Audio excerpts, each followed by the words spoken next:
В эфире абхазского телевидения субботний выпуск новостей Сапшала, в студии Гугуса Вардания. Мы расскажем вам о самых значимых событиях этого дня и о других темах. Здравствуйте!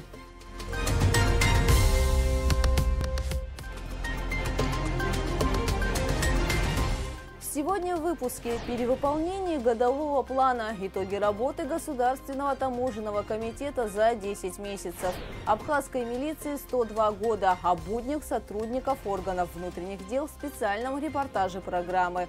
В столице простились с заслуженным деятелем искусства Абхазии Иваном Шамбо. Мотивы абхазской мифологии на Очимчирской набережной. В городе появилась новая скульптурная композиция. Объем внешней торговли на 40 миллиардов рублей, импортных операций более чем на 34 миллиарда, экспорта на 5,5 миллиардов рублей. Государственный таможенный комитет подвел итоги деятельности за 10 месяцев. Детали в следующем репортаже. За 10 месяцев текущего года объем внешней торговли Абхазии составил 40 миллиардов 35 миллионов рублей, при плане 33 миллиарда 690 миллионов рублей, что в сравнении с аналогичным периодом прошлого года больше на 7 миллиардов 607 миллионов. Объем импортных операций за 10 месяцев текущего года составил 34 миллиарда 486 миллионов рублей, что в сравнении с показателями предыдущего года больше на 7 миллиардов 163 миллиона. Экспорт составил 5 миллиардов 549 миллионов рублей, что в сравнении с прошлым годом больше на 444 миллиона. Относительно сумм начисленных платежей следует отметить, что по состоянию на 1 ноября 2023 года ГТК Республики Абхазия был выполнен годовой план на 106%.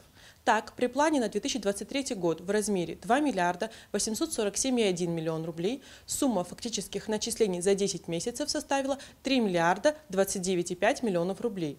Анализируя статистические данные за 10 месяцев текущего года, плановый показатель по начислению таможенных платежей составил 2 миллиарда 350 миллионов рублей. По состоянию на 1 ноября таможенными органами начислено 3 миллиарда 29,5 миллионов рублей, что от плана больше на 679 миллионов рублей. Контрольный показатель за 10 месяцев выполнен на 129%.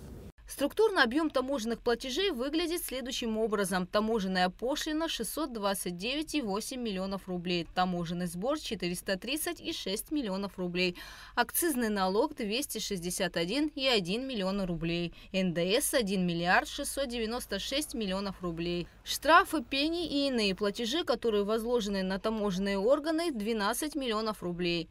Что касается правоохранительного блока, за 10 месяцев 2023 года правоохранительными подразделениями ГТК Республики Абхазия в рамках общей деятельности по пресечению нарушений таможенного законодательства выявлено 205 административных правонарушений. Должностные лица правоохранительных подразделений ГТК Республики Абхазия принимали непосредственное участие в совместных мероприятиях с иными правоохранительными службами Республики Абхазия, по результатам которых были возбуждены уголовные дела по факту незаконного перемещения на территорию Республики Абхазия сильнодействующих веществ и наркотических средств.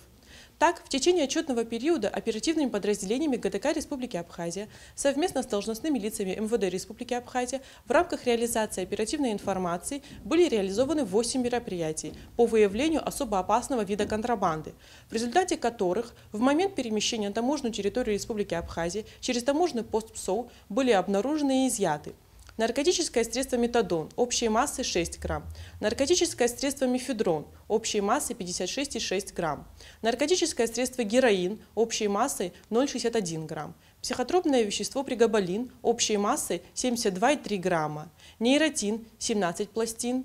Изъяты табачная и алкогольная продукция, аппараты для извлечения криптовалют. За отчетный период по итогам составленных материалов общая сумма взысканных и поступивших в бюджет республики штрафов составила 4 миллиона 760 тысяч рублей. Так, среди последних выявлений правоохранительных подразделений ГТК Республики Абхазия стоит отметить, что 31 октября в ходе реализации оперативной информации в зоне таможенного контроля таможенного поста ПСО по грузовому направлению импорт было подано подвергнуто таможенному досмотру автотранспортное средство под управлением гражданина Республики Абхазия. В результате досмотра в передней части борта были обнаружены и изъяты ограниченные к ввозу на таможенную территорию Республики Абхазия аппараты для извлечения криптовалюты в количестве 21 единицы и комплектующие к ним.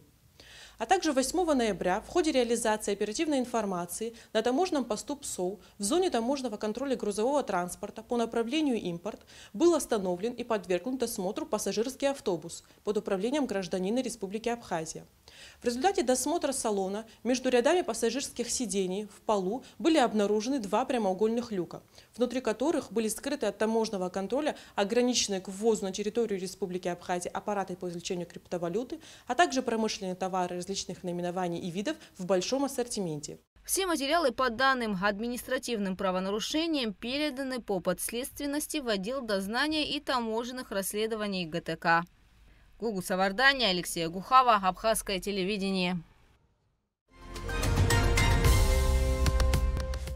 10 ноября свой профессиональный праздник отметили сотрудники органов внутренних дел Абхазии. Это праздник всех, кто посвятил свою жизнь служению народу, закону и отечеству. История абхазской милиции насчитывает 102 года. И за все это время сотрудники МВД не раз проявляли профессионализм, мужество и героизм. В честь праздника в Сухуме прошли торжественные мероприятия. Но наш следующий сюжет не об этом, а о непростых буднях сотрудников МВД. Репортаж Асиды Малия.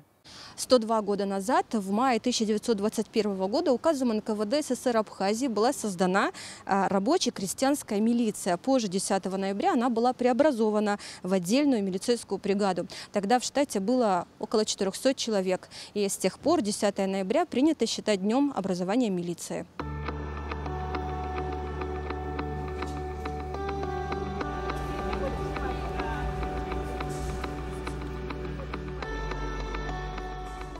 В свой профессиональный праздник сотрудники с иголочки и по форме, как и в любой другой день, продолжают нести службу в привычном режиме.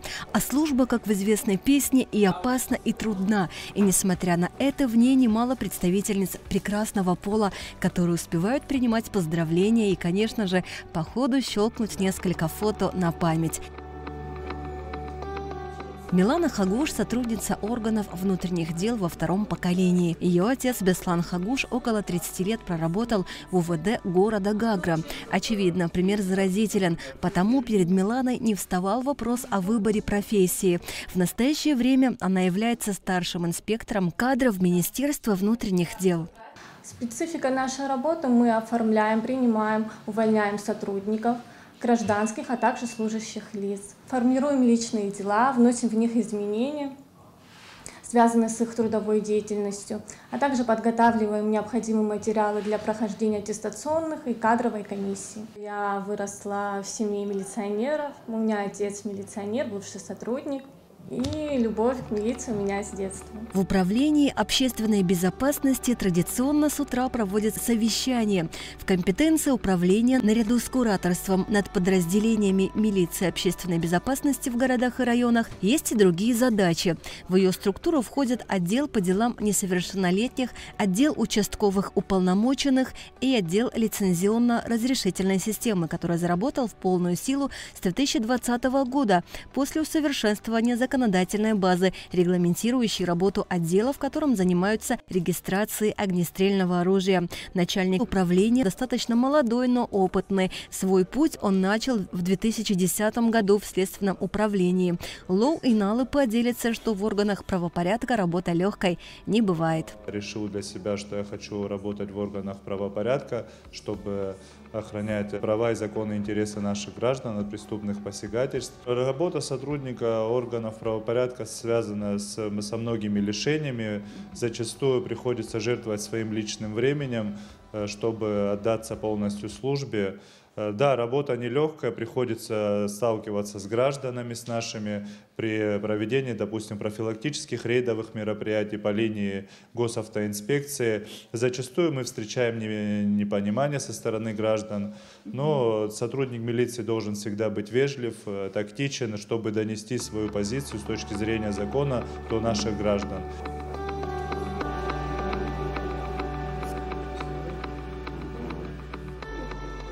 В следственном управлении работа кипит. На столах горы документов и папок, в планах следственные мероприятия. В производстве в данный момент находится уголовное дело, возбуждено по факту незаконных приобретений, хранения и перевозки наркотических средств метадон группой лиц по предварительному сговору. Дамир Хутаба – выпускник Государственного университета МВД России. В семье не единственный представитель органов правопорядка, пошел по стопам старших. Следственная работа заключается в полноте расследования уголовных дел. То есть следователь – это уполномоченное лицо, которое осуществляет предварительное следствие. Я с детства всегда хотел стать сотрудником милиции. Даже мои близкие родственники являются сотрудниками милиции. Также принимали участие в Отечественной войне народа Абхазии 92-93 годов, где я всегда рос и наблюдал за ними, все понимал, гордился ими. Надо быть честным и справедливым человеком, в первую очередь человеком. Сложно предположить, какой объем работы выполняет следователь, прежде чем завершит, к примеру, доследственную проверку. Естественно, процесс сопряжен со сложностями, связанными в первую очередь с человеческим фактором. Но твердость характера вкупе со знаниями юридической базы позволяют делать работу качественно, а главное – добросовестно.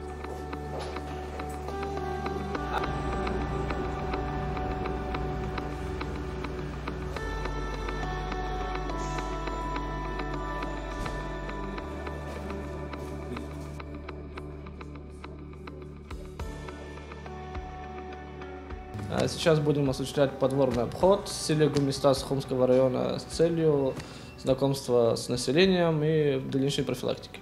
Можно нам с вами? Да, конечно. Поехали.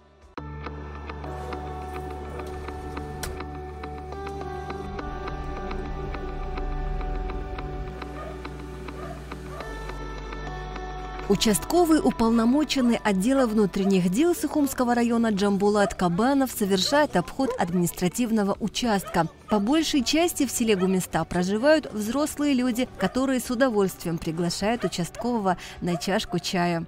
Знакомимся с людьми, обмениваемся контактными данными и продолжаем, в принципе, дальнейшее общение. Это может быть не обязательно с работой связано. Да. То есть, напрямую в тесном контакте с населением. Население у нас, по крайней мере, к участковой службе относится крайне положительно. Лояльно? День добрый. Здравствуйте. Лояльно, положительно, да, всегда идут навстречу, приглашают в дом. Для участкового прийти в дом на чашечку кофе – это само собой разумеющееся. Часто вас приглашают? Да, крайне часто. Но знаете, не всегда получается, по времени не удается, а так зачастую, да, можем зайти с удовольствием. Интересная история Джамбулата. Он уроженец аула Балта в Северной Осетии. Его отец добровольцем воевал в Отечественной войне народа Абхазии. Возвращаясь на родину, увел с собой невесту по фамилии Лейба. Но после смерти отца Джамбулат с матерью приехал в Абхазию на постоянное место жительства. Отучившись по лимиту, начал работу в МВД. Таким образом, с 2021 года он служит родине, за свободу которой когда-то воевал его отец. МВД – это огромный механизм, в котором предусмотрены все уровни обеспечения правопорядка в жизни общества. И каждое звено в этой цепи выполняет особую роль и работает на общий результат.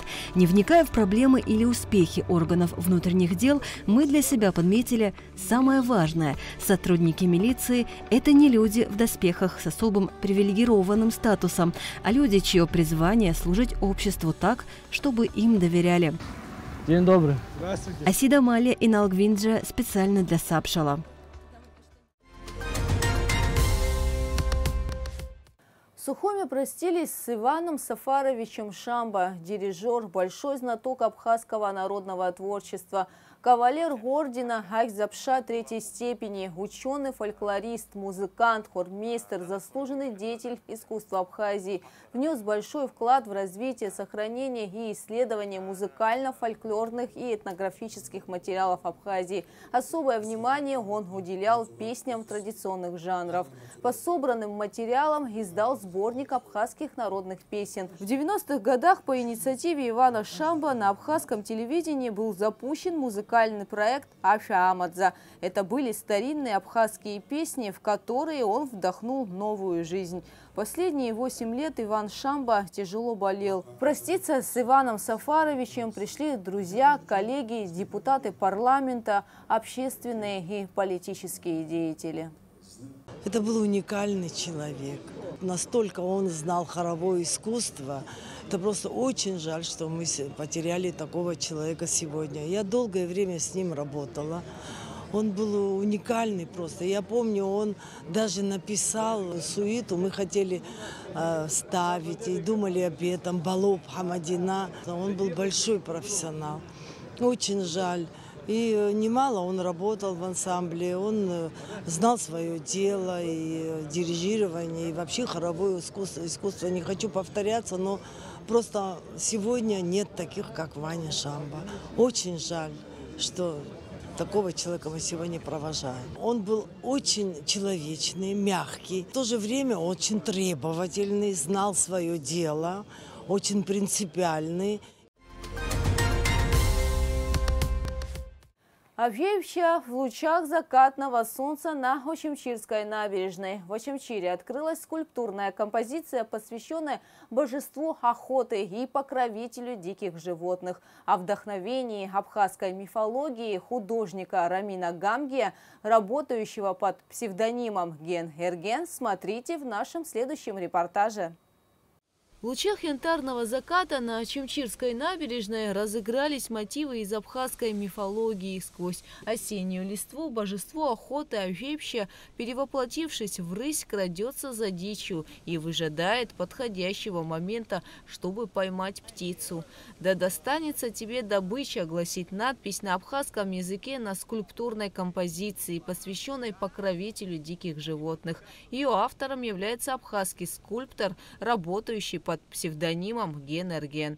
Что в данном случае это же не рысь обычная, да, это как бы Авеевш, который принял облик животного, которое способно поймать дичь. В данном случае мы видим момент, то есть момент,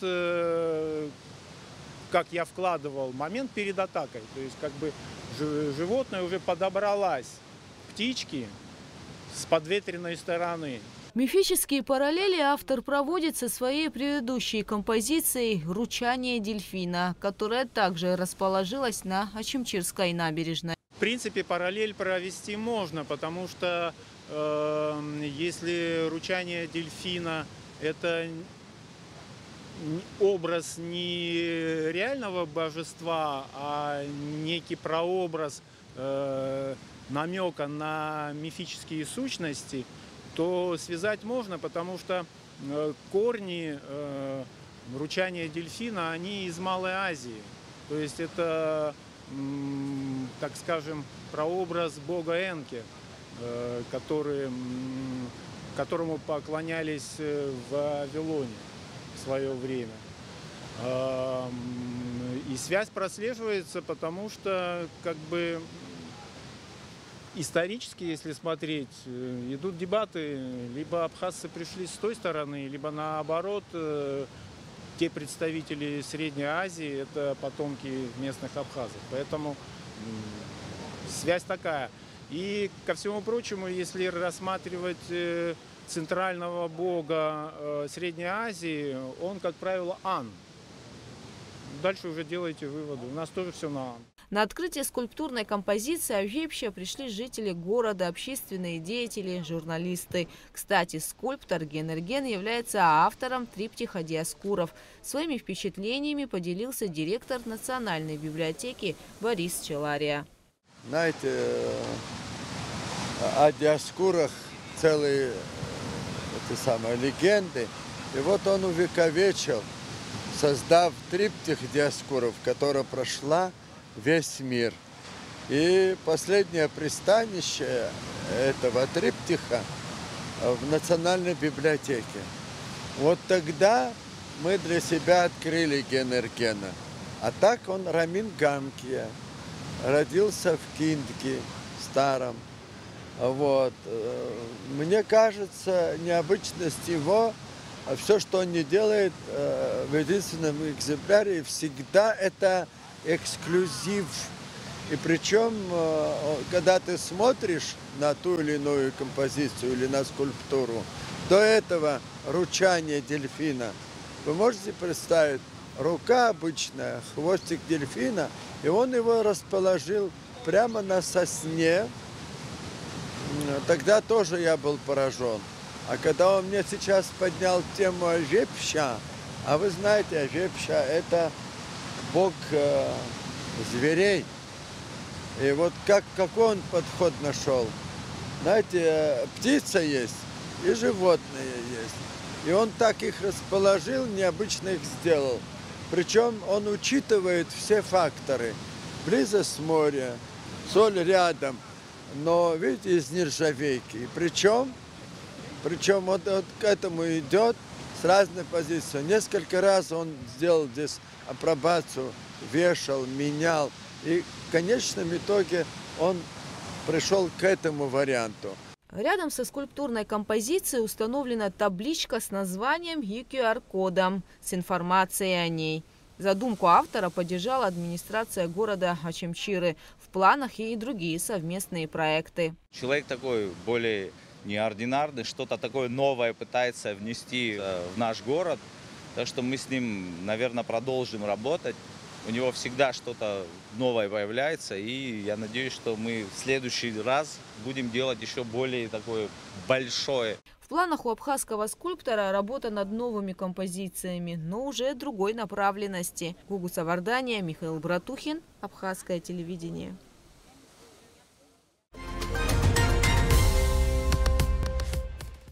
На этом наш выпуск завершен, а я с вами прощаюсь. Побольше вам положительных эмоций и хороших новостей. Всего доброго!